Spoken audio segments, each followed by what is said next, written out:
Today we want to talk about the final fight with Yellow Brow Wang Mei Kuai. He is the final boss, the 终极大 boss of Chapter 3. And basically, there are some things that you need to note lah. There are some things you should do, there are some things you can do, and there are some things you obviously cannot do.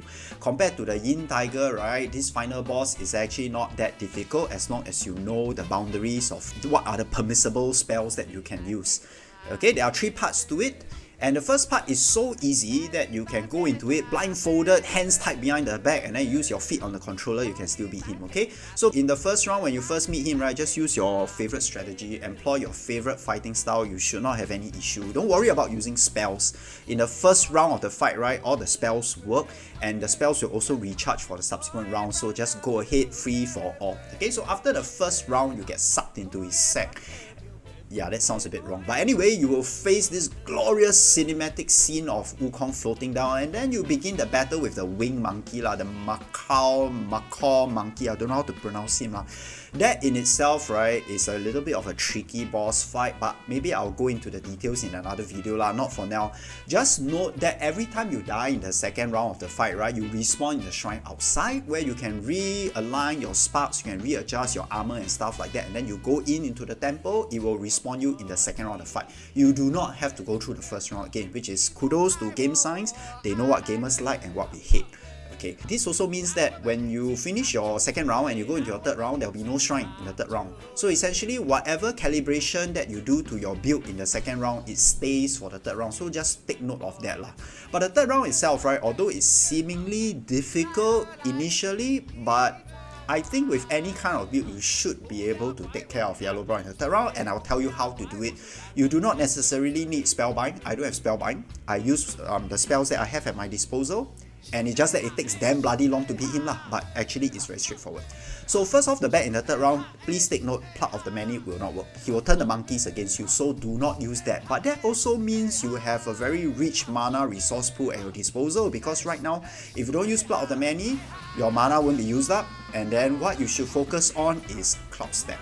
Okay, if you want, you can put in some sparks in Cloud Step so that you can heavy charge and you can do some damage to him. It will be a bit faster. In this case, I did not, because sparks in Cloud Step heavy charge doesn't work well in the second round of the fight, right? So when I carry it on to the third round, my Cloud Step itself has no sparks, but that's okay. Okay, right off the start, let's rewind a bit. Once you meet him, right, you go in and I turn red tide and I fight him. He will turn into this golden state where he seems to be invincible, and none of your damage will land.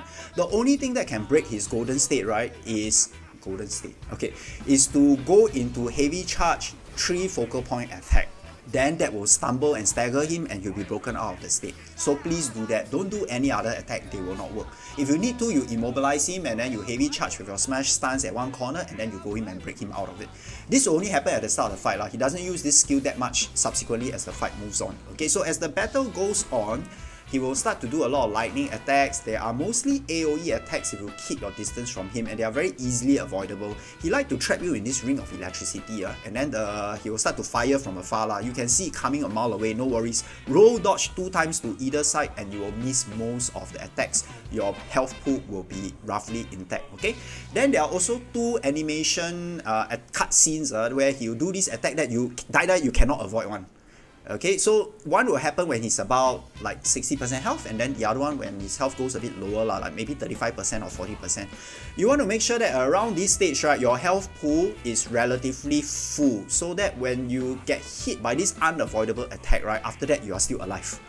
Okay, so once you have these 2 things out of the way, focus on your Cloud Step. When you miss all his attacks and your Cloud Step is ready, go in, land an attack, do some light attacks, heavy attack if you need to, and then after that, quickly back out again, which is why this battle take damn long. This is the only strategy for me that work, and I know it's damn safe, because his AoE attacks are very missable.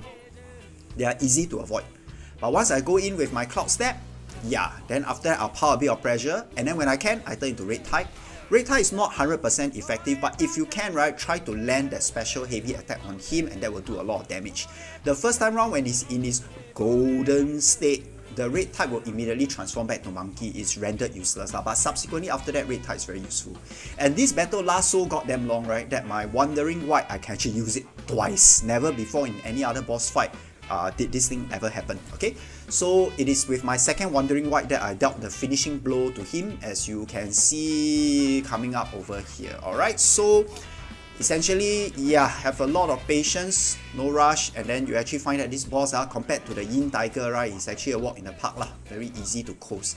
Okay, so I think that's the end of the video. I wish you good luck, and I hope that in some way or another, some of my pointers can help you lah. If you have a differing strategy, that's fine. Do share it in the comments. I see you in the next video, guys. Thank you and goodbye.